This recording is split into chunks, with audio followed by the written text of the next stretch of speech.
Board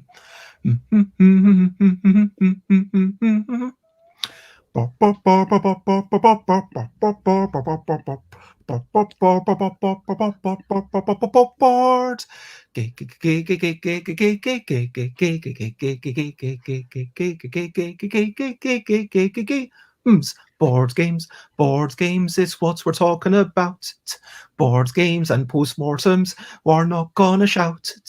I am starting off this streaming with a little bit of singing, and today we are going to go on to talk about what is in a post-mortem and what's why should you do this thing? Why might it be useful to you? Dina has made a bunch of slides to show, and it might be helpful, yo. Board You'll games never and know. postmortems, it's what we're talking about. Board games and postmortems, I'm not gonna shout.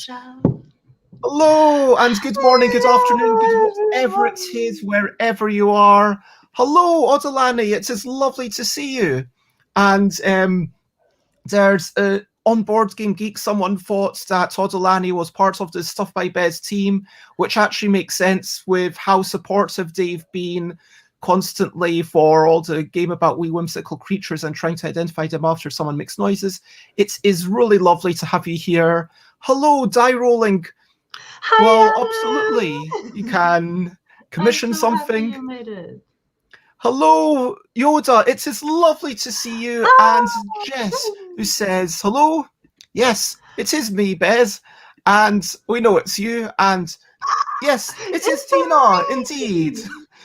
So it's lovely to see you all. And it's lovely to see all the chatter in the chat. This is, of course, Bezzy Beats and Briefer Bledder. I call it briefer, but we might still go on for an hour. But it's still not, we're not going to do 2 hours or 3 hours like we used to do. Definitely not. We're going to aim for 40 minutes and probably be like an hour. That's the truth. And yeah, but I aim for 30 minutes, but realistically it is an hour. Today we are chatting about what a post-mortem is.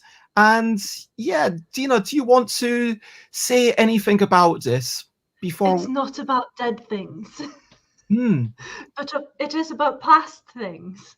I mean, post means after, and mortem means after mortality. So traditionally, it does come from the once someone's deceased, you kind of look at why they died and things and what happens. But like with projects, can I just say this? Because in a sense, nothing is ever completely finished. Do you know what I mean? Yes, and obviously, the next one that we're doing together is going to be the Postmortem with a game about wee whimsical creatures, and so forth. And obviously, it's and still trying to identify them going. after someone makes noises. Thank you. and obviously, it's still ongoing. There's still things happening. But obviously, we have to take some of the learning as, once it is sort of ended, as in the Kickstarter has closed. So, obviously, we can do a part of that. But also, the project is still alive. Things are still happening where there's Yeah, I need to do so much fulfillment. There's still so much work left to do. And we had, I'm sad to say, a shipping catastrophe yesterday. I basically... it's possible that we might have lost 140 quid down the drain by not reading things properly. Basically, but I will explain that next week. But the thing is, even with In a Bind, if we look at something that's my first ever project, so just to clarify that, I did a Kickstarter. Then you could talk about the Kickstarter, but then after it's then you've got the fulfillment. Then you've got okay, do I send it to a company? Or if I don't, then there's the new reprint. What do I do there? Do I reprint it? And then even now that Yogi is a thing and another company's taking it over, I'm still kind of involved in that. I want them to sell more. So at some point, I'm going to come to them and say, hey, by the way, remember, you could do a junior version of this. Let me make you a junior version and print it for me. And so, yeah, it's nothing's ever finished, but I guess at some point you need to say, this is a break in the project, so we're going to do a post-mortem on particular things. Yes. And obviously you were divided into sections, which is the dissecting part is that, first we will check the intestines and we will figure that out. Then we check the brain and stuff like that. So there is, so you normally you would do one every 3 months if you have an ongoing project. So like the Kickstarter is ended. Okay, do the post-mortem. I would love that. A Halloween special. Yeah, people thinking, we might have been doing a live autopsy, Grey's Anatomy style. Love in the call room, a few dead bodies cut open, and Yoda, thank you very much for purchasing that. I really appreciate the support. Die rolling as well, thank you very much for that, and I'm glad that you're continuing to have fun with it. And and great that you both could join, because it's been a full 13 hours since I was delighted with the two of yours company. So I'm happy that you could join the stream. So that you and Jess, I am going to disappoint you. We do not cut open dead bodies on this show. Yeah, no, it's PG. Hello, Jay Folsgaard. It's lovely to see you. But, shall we move on? Let you take a few bits and talk about some of your recent highlights, living life and seeing the sights, recent highlights, playing games and other delights, recent highlights. What have you been up to? What's been good? Tell us, Dina. Okay, on Tuesday I helped launch with Liberation Games, Dutch Resistance Orange Shall Overcome, which I was really happy about being able to play together with Adam from Die Rolling and Dutch Yoda on stream yesterday. Amazing. Last night. It's a total of 13 hours since we ended that stream, and and as Adam is pointing out, my hair is new because last week I was blonde and I dyed it sort of nutty brown, and I was trying to do the same I did last year for the first streams, but that didn't work out, and then I added in a bit of purple and pink underneath just because I'm getting old. It kind of combines to make it sort of reddish. Yeah, I was hoping it would kind of be reddish. But yeah. And now I'm considering cutting it really short, so maybe next stream I will have shorter hair or not. I haven't quite decided yet. But yes, you were saying that on Tuesday you launched this Kickstarter.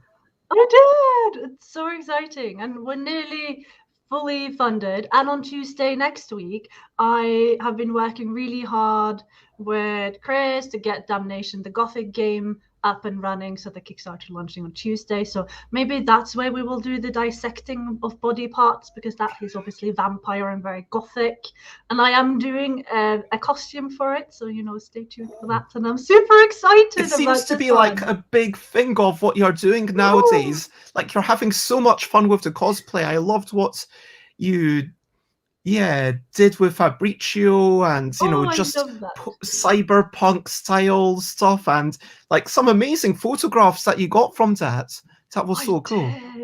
I was so lucky to get Timothy, who's been joining these streams a couple of times before in the chat, to take pictures of me, because he's really good and he just has this great sense of like what is good lighting, and he just stands there and I'm like, okay, is this okay? And he just goes like, and he just does the thing, and I'm like, how did you get so good pictures? And I'm just baffled by like what comes out. And then he did some editing and I was like, whoa. And it was all like the natural light that he was bringing out as well, like the real green. And so so there's probably going to be one for the Dutch Resistance too. I've been thinking about this, and I'm not sure like how I would do a costume. Like add fake eye. You need a lot of prosthetics, like eyes and horns and like added wings and stuff.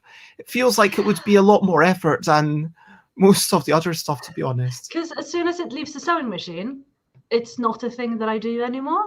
because obviously the reason why I do the cosplays in terms of like sewing things is because I used to work with a pattern making company. And the last one I made with them was these pants with pleats and sedition pockets. So you can literally fit Nice. a 500 pages book in both of my pockets. And we did that for like a anniversary of women voting in Australia. So that was a whole thing. So might do something fun for the Dutch resistance, which also had like a dress thing that they did after the war. But yeah, Fantastic. sedition pockets are the best. Jess also has a recent highlight of going for a run last night. And so, yes, you're well done. I'm very happy to be able to encourage you, Jess. You're very welcome. And Jess says, I turned up for the run and everyone was toned, muscular, and a real runner. Like I used to be 10 years ago. This was the first time I couldn't keep up on a run, but it still felt great to be running. Congratulations. That's great. Awesome. I've never been able to run. It's just, I do spurts. Great at hiking, though. You need anyone to do 50 kilometers in a day. I'm the person. And Jay Foolsguard also did a tiny run. Congratulations. Well done.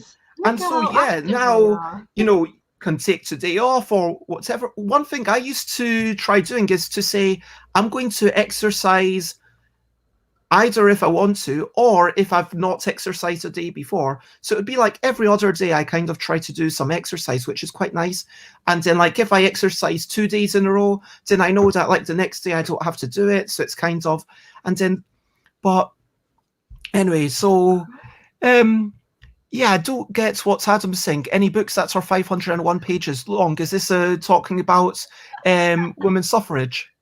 Yeah, because I tried to fit like the biggest book I could fit inside is 500 pages, but then that's not counting the extra because it's always like 2-page blank in front and in the back. It depends how they count. Yeah. Yeah. So of like written 500, but technically there is 504 pages in it.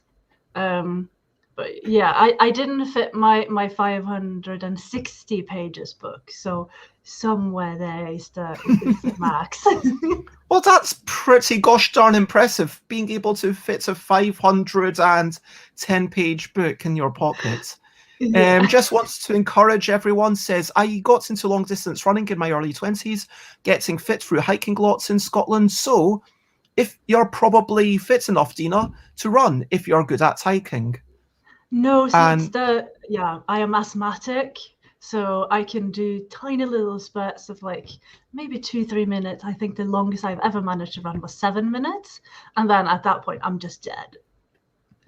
I'm not getting oxygen to body parts.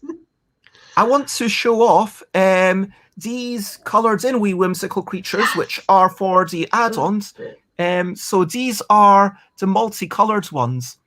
And you can see I've drawn it with orange, a red pen, which because it all bleeds, it becomes kind of pinky purple. And there's also a touch of blue. I don't know if you can really tell the blue. Oh yeah, you can.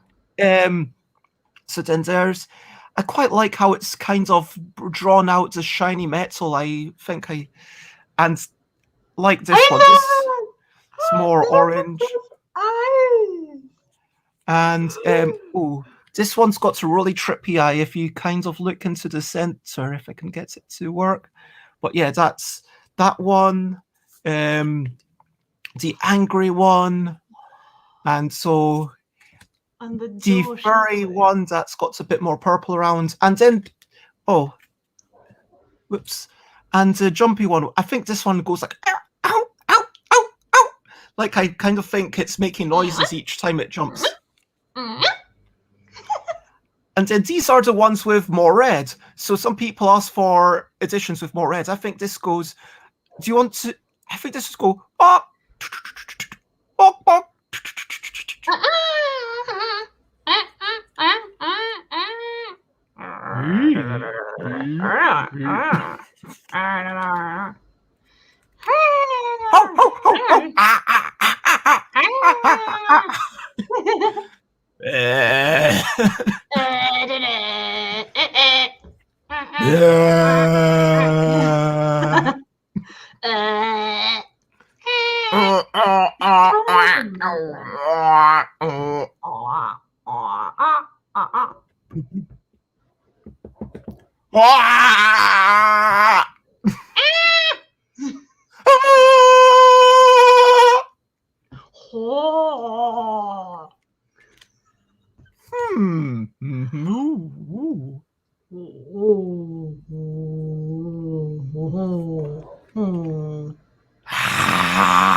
Oh, I like your noise better. Hey! Boing, boing.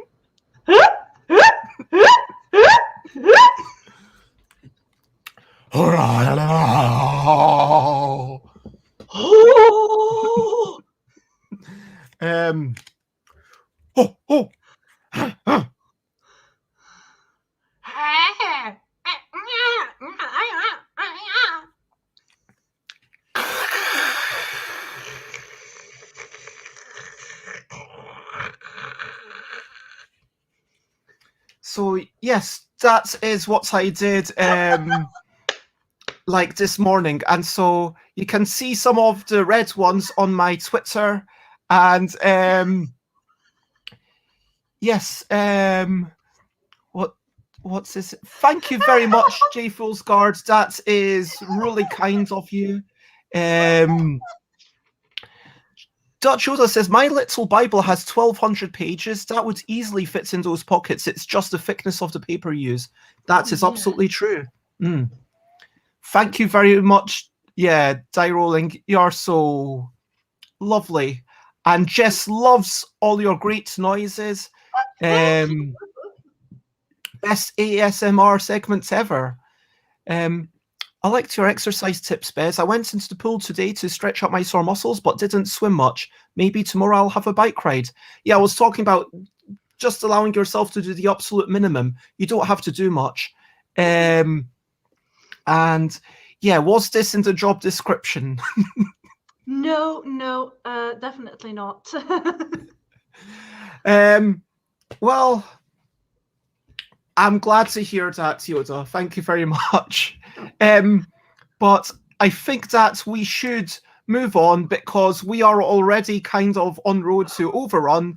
Questionably quick questions is the next section. It's not an interrogation. It's just a questionably quick questions section. But while people are asking their questionably quick questions, Dina, do you have a brilliant thing, a little thing which is brilliant that you would like to talk about? I mean, I'm going to talk about colouring in. I like colouring in. I like seeing how colours affect things. I think that with colours, they can affect your moods. And even though colouring in, sometimes you can easily dismiss it, but it's kind of expressing yourself. But then, you know, it's okay to colour outside lines. Oh, nails, yes. Colouring nails, or, you know, colouring in anything on bits of paper or on your skin or drawing on yourself. Just have fun with colours. Colours are brilliant. I think I managed to quite match what you were doing, because I was looking at it on the previous stream, and I was trying to get, like, because it looked kind of sparkly, but I think I went sparklier than yours. So yeah, so I didn't actually do these. I got these gel tips done, and there's a little fire, if that can focus. Yours are a nicer red. So brilliant thing is colours, and yes, 100%. Colours. Can I show something? I would do it. Yes. And just says, yes, colour outside the lines, also metaphorically speaking. Just enjoy yourself, and you don't need to be perfect. It's a very nice bottle. But, like, I brought out all my sparkly reds because I wanted to find the right sort of best red. Oh, that last one looks a bit orangey. It does, doesn't it? Kind of a bit more of a golden russet red. Yeah. But I think this was the one I ended up with. And very this one nice. I made. You made? Yeah. You made nail polish? Yeah, I did. Wow, I did not know that's something that you were able to do. That's remarkable. Congratulations. Yes, I called it "This is my jam." Okay, like, can you give us a 1 minute overview of how you do that? Okay, so you need a base, which is like obviously how all nail polishes are made, and then you just kind of pick the color pigment and the glitter types or flakes or whatever it is that you're kind of wanting to mix in. Then you just put it in a bottle and you shake it around. I made quite a lot of nail polishes in my time as a nail polish blogger. I blogged for 7 years. I was shortlisted at one of the top 50 nail polish bloggers in the world. I had spot number 42 for 3 years running. And yeah, I was working with quite a lot of indie makers in the UK that I collaborated with in order to create like the perfect sort of nail polish that Amazing. would be work appropriate, but also interesting enough to like, yeah, wear as an everyday thing. And so maybe the ultimate question to life, the universe, and everything is what spot of the worldwide nail polish bloggers was Dina Ramsey for 3 years? And that was what Douglas Adams was alluding to all those years ago. And the whales and stuff. Yeah, interestingly enough, my anniversary of this post was with whales because I was playing into the whole thing. So, yeah. So yeah, hopefully I see that other people are quite interested. So hopefully that I kind of feel like we might have to have at some point just you explaining more of it. If that's something that people would like, you can talk about it and maybe match nail polishes to board games. I don't know.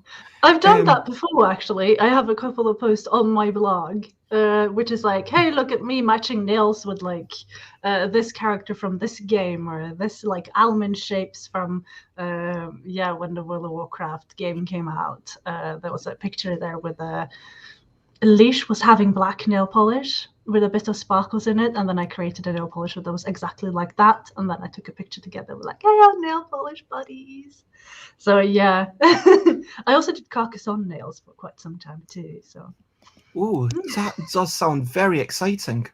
I feel like didn't mean to. I'm in Finland, Jess. But I used to live in the UK for 6 years, 7 years, ages. Yes. Okay, so let's go to the main topic. And questionable quick questions? No, we're just jumping over that. Post-mortems. Yes. I've been to Finland, says Jess, there are loads of moomins there. And moomins is also how you make mozzarella, so there's that. So let's talk about a post-mortem. Why is it good? Why is it worth doing? What benefits is there, and are there pitfalls to avoid? I'm sure there must be. Like with anything, there's ways to make it more efficient and avoid wasting your time, which is a pitfall with anything, right? Absolutely. Anything that's potentially people meeting up and spending time together could be a waste of time, but then it obviously, what is the criteria is what are we trying to do here? So I made us a slide because I wanted to increase the production value of this and actually have some teachable lessons among all the jokes. So yes, this is the post-mortem with stuff by Bez and me. So first of all, obviously, what is important? Like, what is a post-mortem? A post-mortem is pretty much like a forum. It's a meeting where the people who were involved in the project in order to analyze aspect of the project once that part is completed. Like we were mentioning before, after a Kickstarter, you would naturally do a post-mortem to see how well did this Kickstarter do. And in this context, the words forum and meetings are basically interchangeable, right? Yes. Okay, cool. Basically. Yeah, I would agree with that. I think you've got a great definition there. Well done. Thanks. But then obviously, why are we doing a post-mortem? I think it's really important to do a post-mortem because it can potentially improve efficiency. It can help to boost team communication, create learning opportunities. You can get a closure, especially when you are getting people outside to join in on a project that is just for the project, just help having a proper ending to something. So it's not open-ended and it's kind of left there. And then because the project is done, you just sort of stop working together. And it can feel really awkward for the team when you've worked with someone for quite some time, especially because of the stress involved in project releases and stuff. And also, obviously, because we want to share information. What someone has noticed on a marketing side might not necessarily be what others have found from like a social media or directly contacting with the communities and Facebook groups, and how the game designer is perceiving a project might be different from other team members, be it the graphics or whatever. So I think it's important that we come together and we can share all this information so that next time we may work together, we can all do better and be better without, having to just guess, because we want to get the guess out work of it out. Yeah, and I think it's really the learning. I mean, the learning and the improving efficiency really go hand in hand. There are two corners of the same dodecahedron, maybe, like two adjacent planes of the same dodecahedron, figuratively speaking. Because two sides of the same coin makes it sound like they're opposites, which is definitely not what I'm trying to say. Yeah. But there's a lot of postmortems that you see on blogs and stuff, and it can sometimes be really useful just listening to something done by someone else, like stuff like when you listen to Mark Rosewater's Lessons Learned through Magic the Gathering sets. I find that incredibly useful. So actually, public postmortems in that way can be good, not only for the people doing it, but also for the people listening in. Die Rolling says, retrospectives are a great idea. Learn from past mistakes. Take ownership. Oh, I like that. Taking ownership. And moving forwards with positivity. Yes, and there is definitely this emotional value that you talked about in getting closure.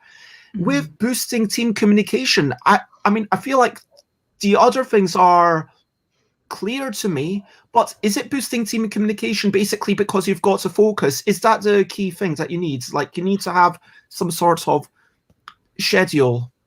So often during like intense parts of like project launches, a lot of communication can kind of fall in between, where tasks are not being done, but someone is picking them up and getting them done, but not necessarily saying, because you're not taking the time to stop, to breathe, and discuss these things in the midst of it. So there might be things that fell through that didn't get picked up, and you want to talk about it, but you don't really have the time because there's so many things that need to be done. So the postmortem gives you a good opportunity to just talk about those things that maybe that wasn't the nicest way to say something, or maybe we could have maybe you could have told me this thing earlier, and then we could have made those changes on the graphics or whatever it may be. Maybe there is something reflected from socials that should have been in the video, and so forth. This is obviously learning how to be a team with other people, especially just when it's for projects, can be really tricky, but you can always learn from them and see, like, did we actually have good communication flow during the project? What would work better? I see projects that I've worked on where we use project managers like Trello or Asana, and then halfway in the project, people stop using Asana or Trello and they stop checking it. And that means someone has to be the person who then goes in, updates everything based on what the rest of the team is doing, and kind of picks up the slack. And the postmortem would then be like, hey, okay, when we're actually using a project manager, it's really important that just check it every single day. Like, update so we know, so I don't have to chase you throughout the project. As a project manager position, it can be really exhausting. Be like, did you do this thing? Did you do this thing? I'm not seeing this in the drives. And then you want to avoid this kind of tension. Yeah, it's kind of making space for something. And we obviously, no one is perfect, and we do all have faults. And I love what Adam is saying about taking ownership of those things, saying, yes, things went wrong. I'm not going to go on about it, but frankly, Chris maybe should have read things a bit more carefully. because if we can't get a refund from Royal Mail, then I'll be 140 quid out of pocket, which is quite. But at the same time, you have to be fostering, I think, an environment where people are allowed to make mistakes. It's not like, okay, you made this mistake, how dare you? Like Chris knows that it's like, but it's kind of like, let's just be mindful to avoid this happening again. Let's be wary of. And frankly, if you use the same systems in future, it's going to be really simple. Like in future, we will know. If anyone's wondering why, it's basically if you pre-print the labels, you get 7 days exactly to post it. And so if you are working 1 or 2 days a week, that's 7 days. And then like there's stuff that you want to put into, yeah, you might have planned to do it a bit slower than in exactly 7 days. You might have been that like 8 or 9 days would have been just enough. But yeah, so now at least next time you're aware of these, but then systems change. And so we need to also not just learn the systems, but be mindful about our own practices and the way we approach things. Yeah. So I think we've talked a good amount about why we do these things. Yep. And I love what Jess says. Yes, getting closure is important and healthy, and it's such a big thing at the end of LARPs. I love that they have this debrief and saying, was there anything that made you feel uncomfortable? Was there anything that you feel guilty about that you want to get off your chest? And having this opportunity, I think, is really important.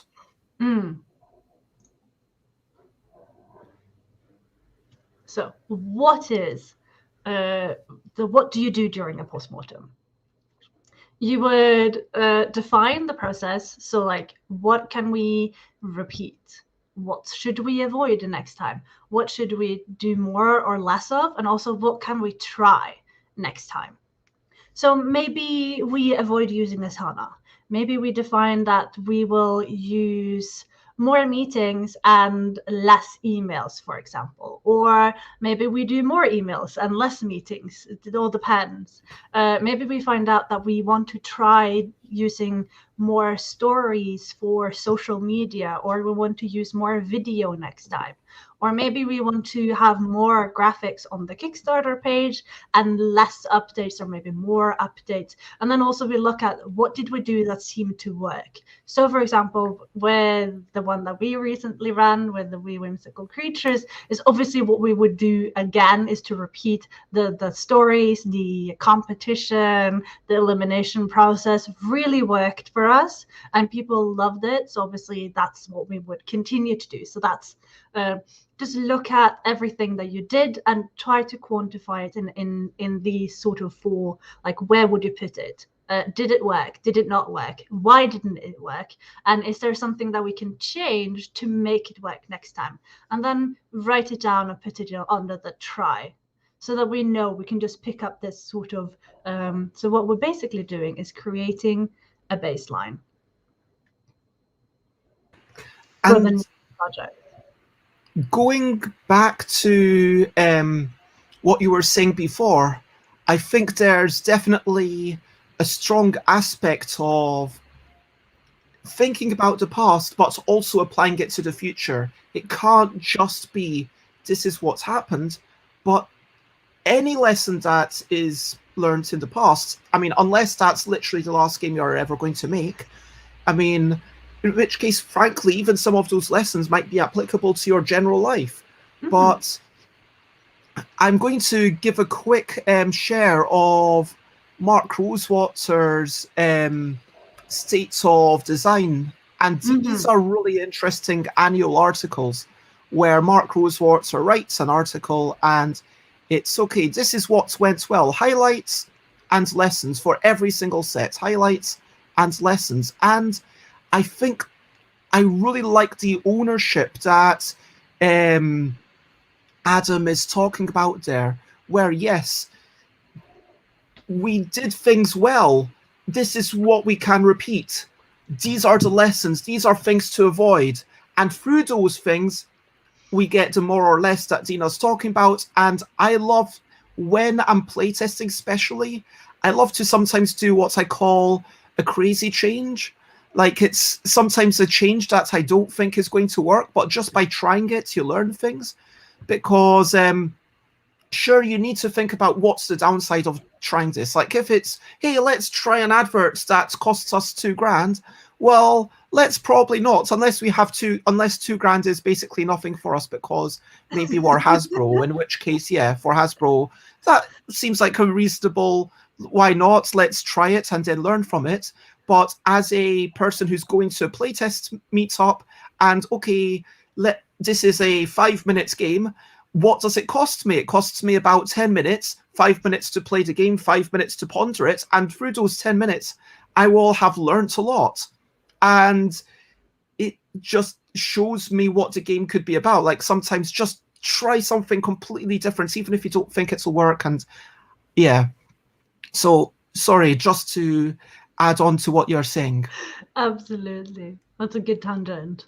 And obviously we did that. We didn't know when we did the stories and I started making all the graphics for our previous Kickstarter, was that we didn't know and we hadn't done anything similar, and I haven't worked on a similar project either. But it's something I've been wanting to try, and I had a really good opportunity to try something like this because we were really open to do it, and we proved basically that it is efficient. It can be done. And you don't have to write one post every single day on a specific Instagram account that is directed towards the game. And you can do more dynamic and sort of more audience engagement and get a lot of growth organically through that. And posting stories and small video snippets, it is doable. And we proved that. And I think that's super cool, because obviously that's also learning I can take with me to the next project, and maybe I can try something similar that will fit the game as well. I guess that's also a thing. At the start of the postmortem, you need to come to what was it. I mean, for sure, by talking about what to repeat and what to avoid, but I do also like Mark Rosewater's framing of highlights and lessons, because yeah, by saying this is what it was, and let's also talk about the notable things. Like, let's say a 3-day campaign, like, that's something that we should definitely talk about next time we meet, if we're going to talk about the campaign, because that was very unusual. And talking about what was it, so that we can then frame it. But yeah, maybe let's go on to the next slide. I think also what I want to add here when it comes to highlights is that everyone is going to have different highlights for the project. And what I really loved might have been one of the things that was a try that maybe didn't pan out. But because I loved it, that helped boost the morale of me as a team member. And maybe it's still worth doing it because it gave me a big boost and I really enjoyed doing it. But maybe we can then look at, okay, if we were to tweak it, maybe we can make that boost work better for the project as well, so that both are benefiting from it next time. I love doing my costumes and I do it on my own time. I never charge any client for it, and I have gotten people asking me if I want to make costumes for their project, but I'm not working with them, so obviously I'm saying no, because I think that's a little bit weird, because I feel like the personal connection between me and my clients that I work with is of that sense that I want to spend effort and energy into the costumes. And it's something I really love. And I think it's really cool that people get to know me through those costumes and what I can do with the sewing machine, because I love that. I was just going, maybe you could make like a, sorry, let me make this. A red feathery coat, maybe? Yes, a red feathery coat, and then, just a little beak. I don't know if that's too, but like bare legs and red feathery coat. But it stops it's like stops where a mini skirt would stop. I don't know if that's too sexual. I mean, I did at one point make a blue wizardry cloak for when I worked at the pattern company, and I was outside in a bikini with a shovel in the snow, and it was like half a meter of snow, and I'm literally leaping into the snow, so you can only see the back, and the coat is like fanned out behind me, and it's shaped like a leaf. And it was just, people really loved that. And yeah, I so think it's just bonkers and it's fantastic. right, And it absolutely I is. also want to highlight something that you've said, that it's not just about what was good for the project, which is super important. And I think that that's almost like the more useful thing for the public things. But when you're actually doing it for the benefits of the people doing the postmortems, talking about your own emotional journey and what resonated with you, what was fun for you, what was stressful, what was tiring, what was energizing, what was great, and what you'd like to do again, that's really Yeah. helpful. And for example, maybe Chris wants a bigger timeline on the project during the postmortem, and he says, like, hey, maybe next time we should have this sort of timeline for this particular thing. Or maybe I didn't want to be the one creating the graphics, and we can get someone else to make the graphics. And we can just kind of swap tasks based on like what we liked and what we didn't like. And if we find something particularly difficult, maybe we can see if we can outsource it or find someone else who can do it, or if it's possible to drop that particular task for the next lunch. And yeah, J. Fool's Guard suggests that maybe the cheapness of the things could be part of the aesthetic, like if it's toilet paper tubes and stuff like that. See, that's the kind of crafting stuff I just I'm not like that's not my space. I need fabric. And that's it, exactly. Like this is Yeah. It's like it has to be something that the person cares about. And honestly, like the point of Bezzy budget bags, like the entire ethos is let's make it an enjoyable thing for us and minimize the stress levels. But yes, let's carry on with our discussion. Yes. Okay. So obviously, why are we doing the postmortem again? I think these things that we just had on the previous slide is important because we want to create a baseline. Without the baseline, we don't really know how the scope and the schedule and what our assumptions are for the next project. Say we are all going to Kickstarter one more time. We need to learn something and write down that learning so that next time we can apply said learning. And that's why we want to write down from our post-mortem. So, for example, baseline. Okay, so the schedule. Maybe we need 2 weeks for graphics. Maybe we need at least 1 month of a pre-launch for a super short campaign. And that is going to be our baseline. I personally refuse to work on a project that has less than 4 weeks before launch, unless it is literally jump in, help me do the ads, or like super small. If I'm going to like create the Kickstarter page, have someone help you make the video, connect you with influencers and all that, I cannot do it on 2 weeks. I need those 4 weeks because people need to reply. There needs to be a communication. Those things take time. And yeah, so that's my baseline because I've done this before and I did the postmortems, and these are the things that are, I had assumptions going into this and I defined them. So this is kind of like establishing our limitations. Like it's all well and good saying we could have done that, we could have done that, we could have done that, but all of those things might have taken more time, more energy, potentially more money. And so we need to be mindful of not just what could we do if we spent infinite time and money on it, which of course we would do a much better job, but what could we do next time within the same resources? Yeah. And possibly, also yeah. I was going to say, I'm possibly talking about were those resources correct? Like, should we actually have spent a little bit more money next time?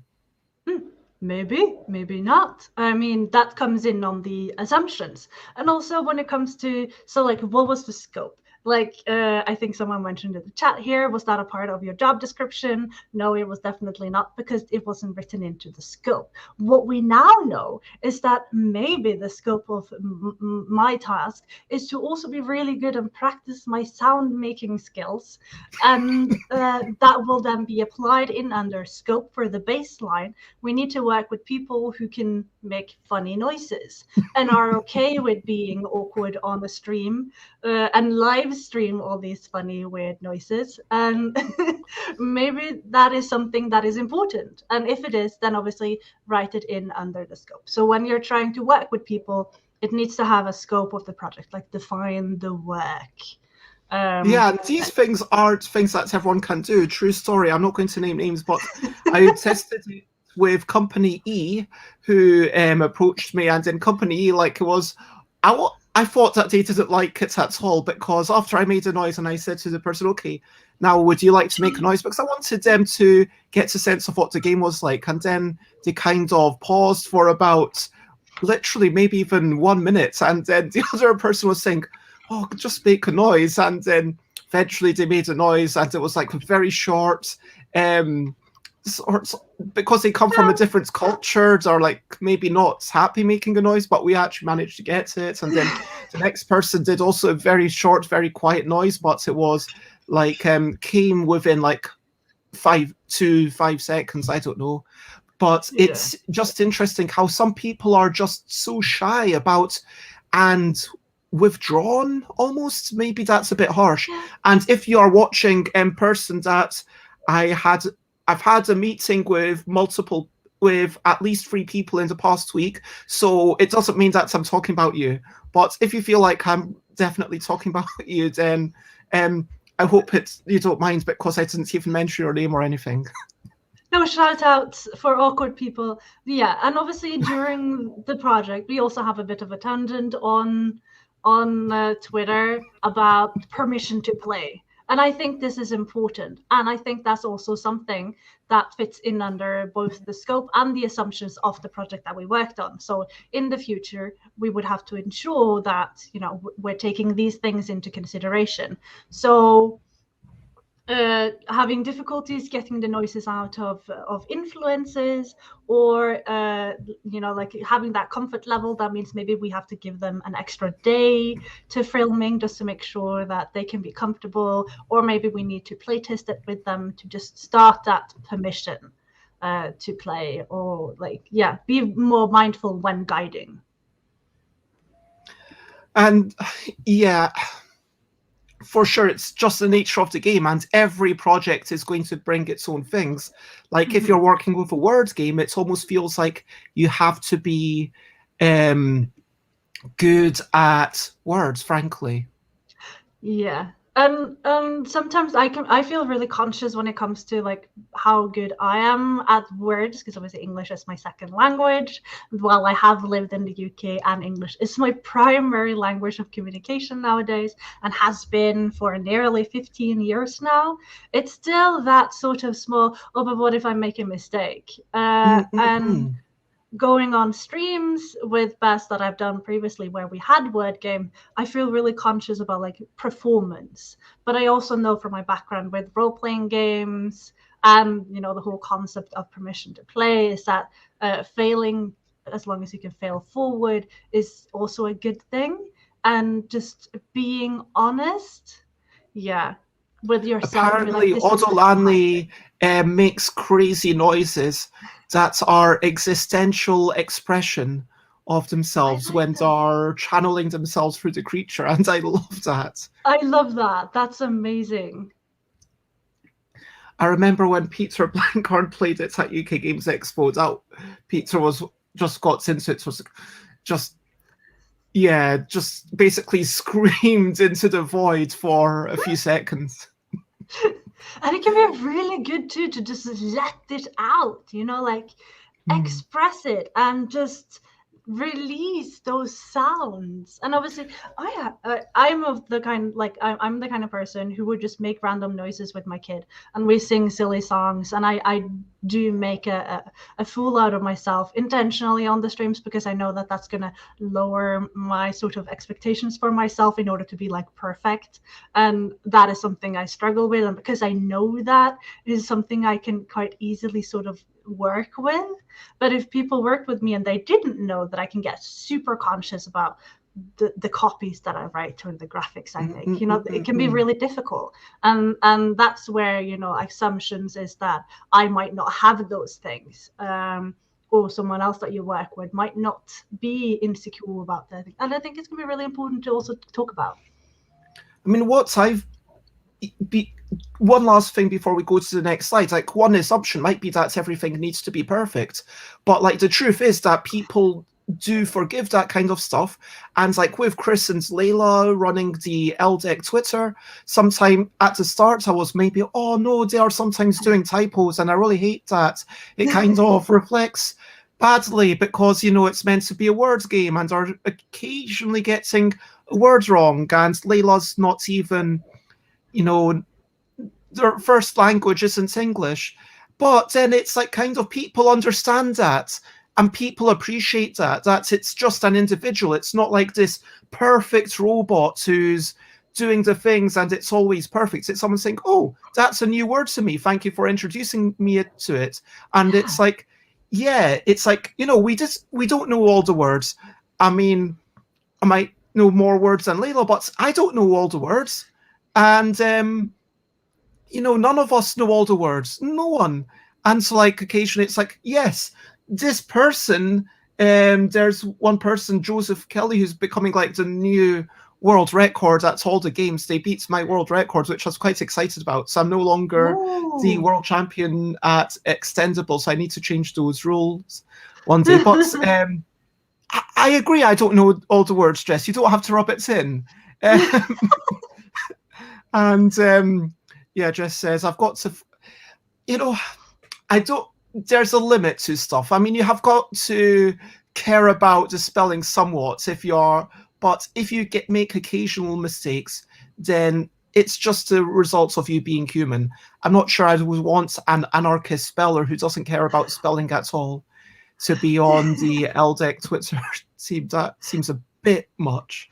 And I also think that it's important to note that spelling mistakes and grammar errors is more sort of allowed, if I can use that word. It's expected when it comes to Twitter. Doing the same mistakes on Instagram or Facebook would get someone to comment it. But because it is Twitter and it is a short format text platform, it's okay. Like, we're not these perfect little machines chunking out pieces of text. Well, as Instagram and Facebook does have a lot more sort of elitism to it when it comes to text.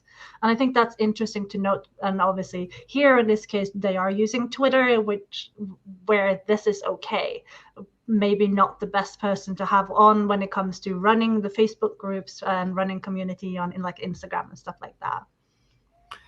J Fool's Guard is asking why that is, and hopefully that's been explained by the long form, more permanent nature of it. And I think that it would apply even more to a Kickstarter update or I mean, again, it doesn't need to be perfect, but I think a Kickstarter update has a higher quality threshold than Instagram, I would argue.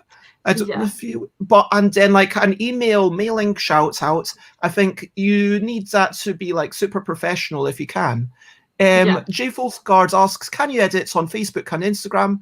I know you can edit on Facebook, but you say you can edit on Instagram as well. Yes, as long as it's not stories, obviously.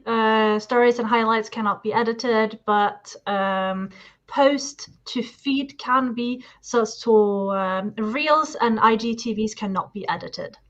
I haven't worked out how to edit stuff, so maybe you can show that one day. But let's move on because we are, you know, running very much over. The scope of this stream, no? And obviously we've already kind of gone in a little bit onto this as to the scope of work. Flesh out the details, the flexibility of each of the individuals participating in the project, the context of the project, the ground rules, as in someone might just work one day out of the week, others are on a call upon action, like myself. If someone asks me, I have a certain turnaround for doing the work. And I'm very clear on what hours I am available, or also the overarching phases and the breakdown phases, which I want to stop at, because these are really important when it comes to scope of work. And probably what I would say the most important things when it comes to scoping out work, both for the future and looking at what has been done. So, just to clarify, this is both about the project and what you're trying to do and also the people involved. Like when you talk about the flexibility, that's could the project adapt? How much of the project was set in stone? Could we, were we allowed to make it a game about small sinister creatures? would that have been allowed? And also about how much could people work? What were they about to do? Yeah. And also, like, for example, an example is when I talk to and I onboard clients, is the first thing I always check is the flexibility in terms of launch dates, artwork, accessibility features. Like, can I go in and recommend that you use maybe a larger font or change the color of a piece of graphic because it might help on the accessibility, which is, topics really dear to me. So those are like, is it flexible enough to that? Can I do it? Is there an opening for it? And I think that, really important.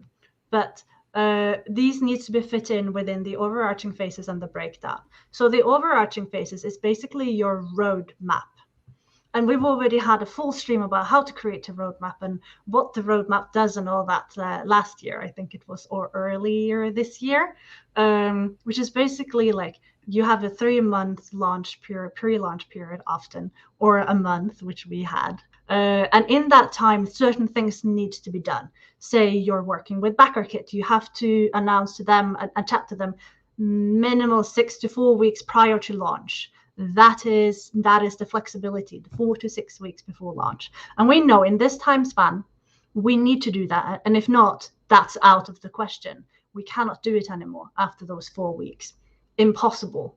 And then what is the flexibilities of the others? When do we need to have set, manufacturing in order to be able to put a proper funding goal? And when do we need to do that? What is the different deadlines for things? What is the flexibility? Maybe we want to have the Kickstarter, obviously the Kickstarter page has some things that it needs to have done before launch, some things you can edit, but also like be sure that the non-editable parts are as good as they can be and perfect before launching, because you can't change those, so you don't like have to cancel 2 weeks because you realize that the funding goal is wrong or whatnot, which still happens. People still do these mistakes, and that's why the scope of work part is so important. And also like to break down, how long is the manufacturing going to take? How long is the post-mortem going to, like, how much time are you allowing for the post-mortem? When do you do the post-mortem? And when would you be expecting reviews to come in? And all this need to fit into the timeline. And just knowing the flexibility of things in case someone is sick, and then you have to make an update, so you can kind of continue the project no matter what, like if that is what you are doing. And like, okay, if this thing happened, then this is the timeline for this thing if these things are applicable to the project. And defining those as early as possible and having a roadmap is super helpful, which is obviously why we had that in a previous show, and now talking about the postmortems. Yeah, it looks like we chatted about it we had maybe a half-hour introduction and then chatted about it for an entire hour. We did, yeah. Called discussing forming long-term plans. But yeah, makes perfect sense. And then the breakdown phases is... Yeah, so that's basically like the manufacturing is going to take this long, the postmortem we're going to spend this long, and obviously postmortem does add to the timeline. So we want to know, like, okay, when is the deadline for we are not paying you anymore after this amount of time? Like if you are on an hourly wage, like what is that? And then once that is obviously over, you want to know how long does it take for all the paperwork to get through, and just define everything. And once you've done it once, it's easier to sort of explain to everyone, like, this is how it worked last time. It takes 14 days for Kickstarter to release. After that, it takes this much time for these things. And that is basically the breakdown process of the project. That makes lots of sense. And so ideally you would have worked that out before the project, but things are never ideal. You can forgive yourself for imperfections, but now look at how it goes so you can learn better for next time. Yeah, definitely. So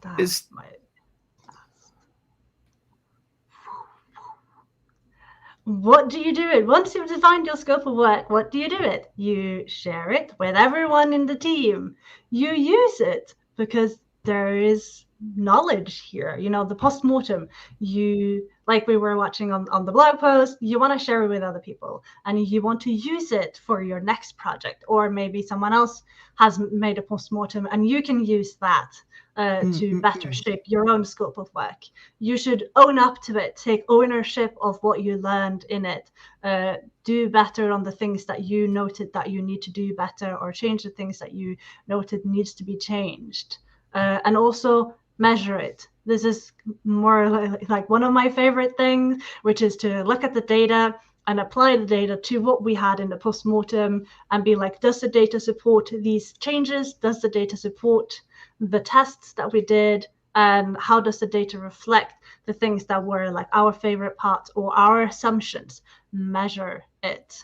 That's trying to look at the time that it took, and as best as you can, did this bring more people in? Did this bring more money in, frankly? Because we are trying to make money from doing these things, and sometimes it can be a little bit icky talking about that, but we need to be upfront with, yes, we are trying to facilitate fun, but we are also trying to be able to make enough money that we can continue doing that full time, which will allow us to keep doing this better.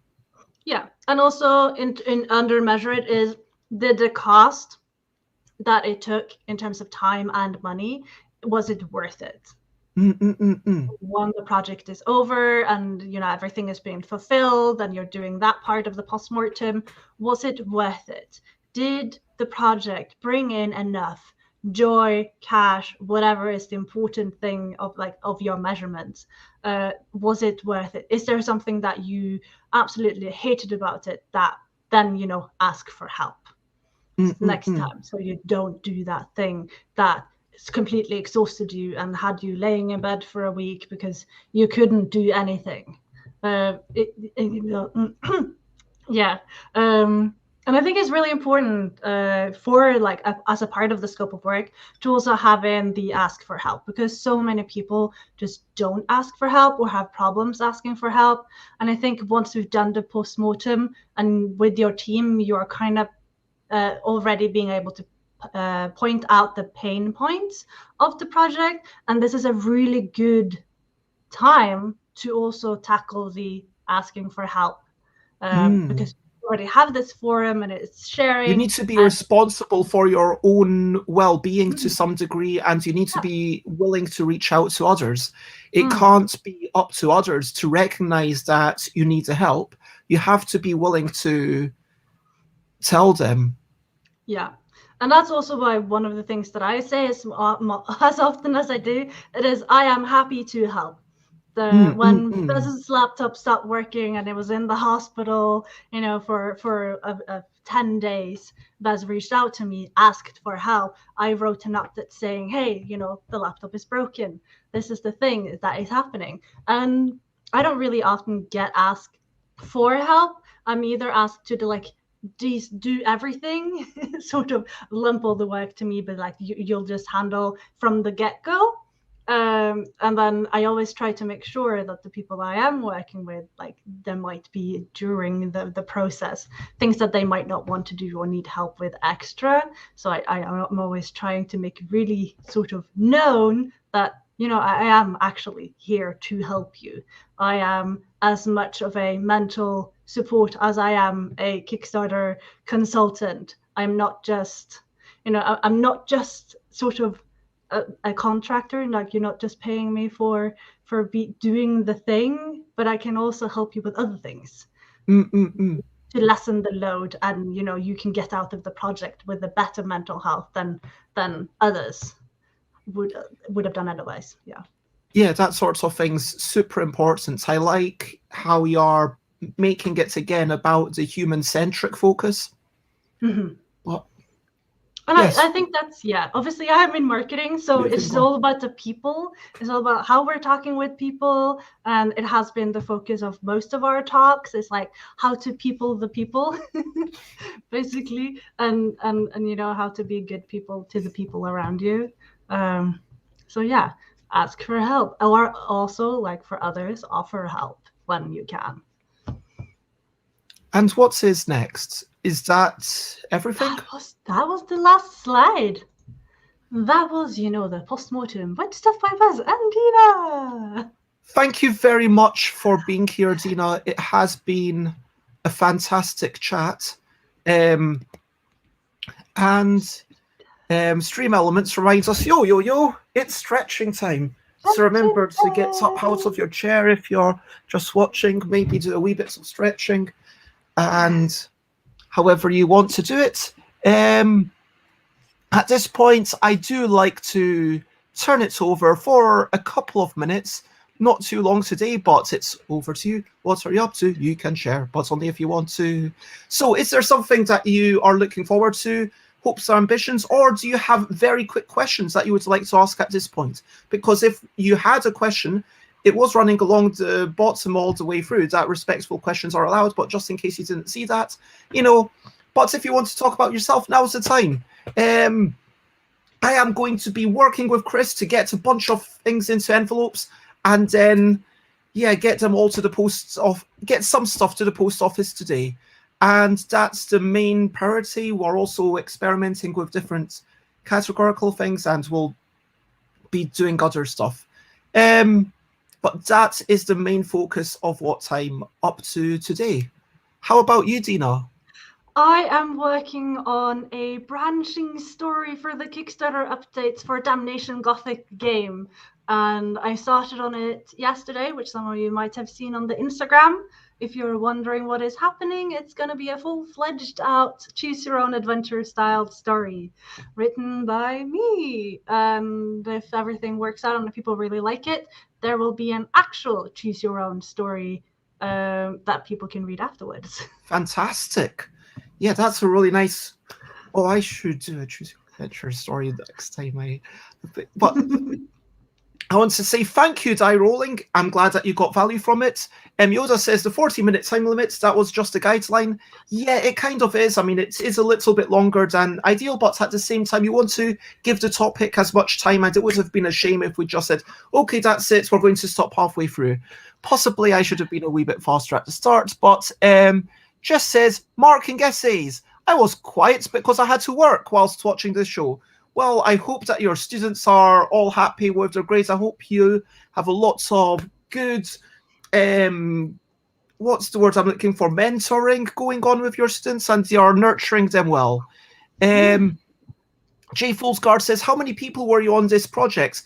Well, for a game about wee whimsical creatures and trying to identify them after someone makes noises, at the bottom of the page, I did draw a little picture of all the main people involved, which was myself doing the design and stuff, but we weren't talking about a game about wee whimsical creatures, and that was just by the way for an example, but we will talk more about it next time. But depending on how you count, up until this, there's 3 people who had access to the Kickstarter. Myself and Dina were doing quite a bit. Chris basically helped by scanning in the stuff and putting them onto cards.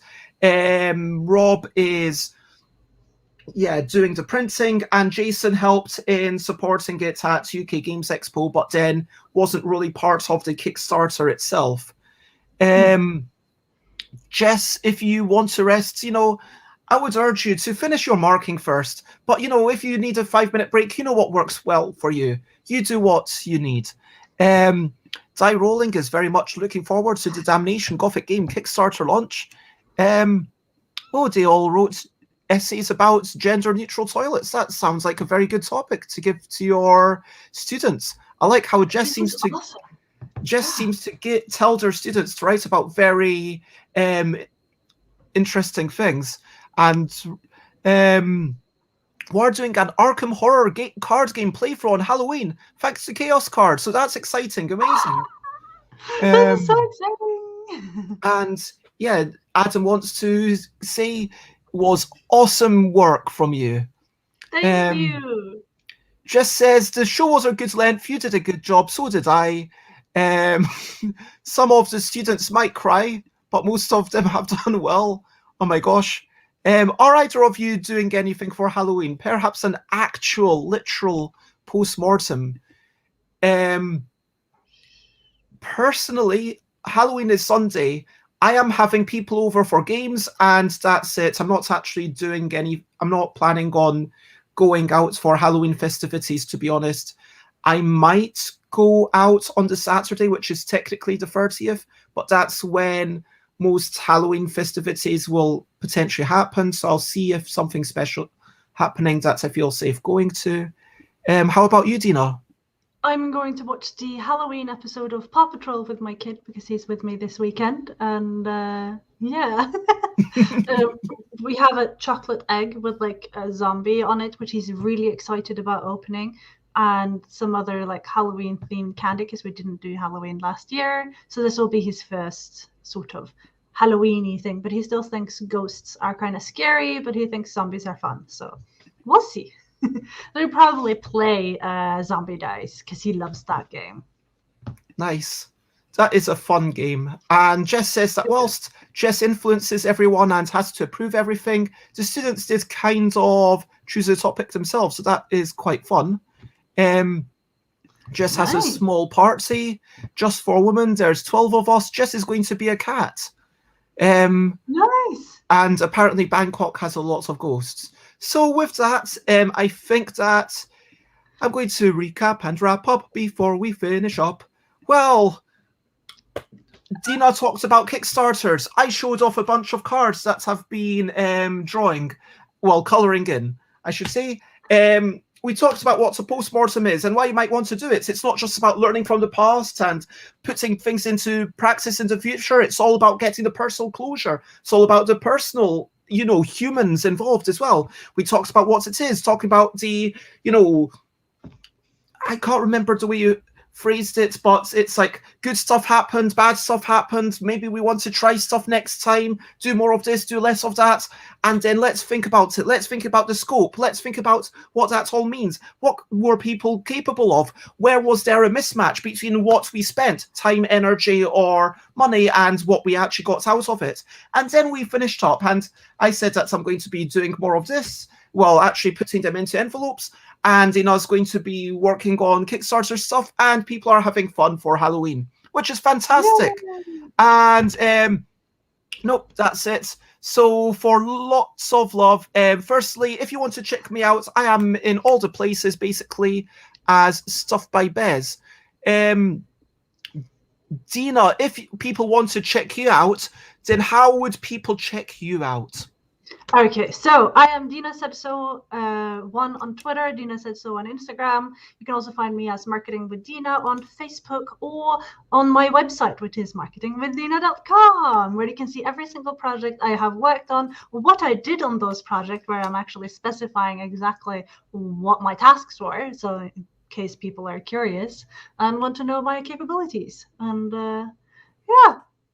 Upcoming other interesting projects will also happen to the website that I'm trying to fill out with, and also like these kind of things that we did on the stream has his own blog post. So if you want to go back to anything and check your knowledge, that's going to be a really great resource for that. Yes, that and just brings me very nicely into my final thing. So firstly, I am streaming every day at 10 a.m. UK time. Tomorrow, I'm still working out the name, but I'm going to be calling it a 5-minute fleeting Friday fun, because it's only 5 minutes these days, because I am going back to playtesting, so I can't have the long friendly Friday forums anymore. I'm sorry. It's just not possible. If people want to kind of just have people randomly coming in, then we could do something like that on a separate day of the week, but it's just going to be me quickly saying hello and then goodbye before I get to playtesting. I want to say thank you, everyone who's been part of this conversation from the crowd. We've had some fantastic comments. Thank you to Zamit Paul, who keeps liking everything, and I hope that you're getting value from it. Everyone else who's lurking, I want to say thank you to Jess and J Guard and Odalani and Yoda, and just everyone who was part of this. And most importantly, Thank you to Dina, who comes here with the slideshow, with the experience of having worked with so many people, talking about what is a post-mortem. And hopefully now we know this is a post-mortem and this is how to do a good post-mortem. And maybe it's given you some ideas for your next post-mortem. And I hope everyone liked the slides, because I was trying to raise the production value, but it is a try for me. So, let me know if you liked it, and So please I'll give make feedback. slides next time. Yeah, please provide me with feedback, because we're obviously continuing to do these, and it will be, we're trying to increase the production value of it a little bit within the scope of the times that we have, but Just also, says providing value. Slides were good, and they were red. That they were. Was it FF1122? Yep. I made sure this time, because I have it in my brand guide that I've created. So now I just pick up the ground guard and then I apply it. But for now, it always breaks my heart, but we have to say goodbye. Whether it's in real life, I hate doing this, going away from someone's home, or just saying goodbye, but you need to say bye, bye, bye, bye. This is a goodbye song. Bye, bye, bye, bye. Thank you for watching along. Bye, bye, bye, bye. This is the end of the show. Bye, bye, bye, bye. And now it's time to go. Bye, bye, bye, bye. This is a goodbye song. Bye, bye, bye, bye. Thank you for watching along. Bye, bye, bye, bye. This is the end of the show. Bye, bye, bye, bye. And now it's time to go. Bye-bye, Jess. Thank you for post-mortem in my life. Bye-bye, Yoda. Bye-bye, Adam. Oh my gosh, I didn't thank Adam. Thank you, Adam, for being here, and thank you for being part of the project. Thank you, Jay Foolsguard. Bye-bye, Jay Foolsguard. Bye-bye, everyone. Lots of love. Jess asks, will we do a raid? You know what? I completely forgot. But you know what? If you're not on Twitch, this is going to make absolutely no sense to you. But you know what? Ben Smith is on. This is a UK person who have not raided before. So let's go to Ben Smith music, and I will do !raid. So if anyone sees that, then copy paste that when we go to Ben Smith, who's an actual busker, who's fantastic, lovely individual. And so we will check them out. And bye-bye.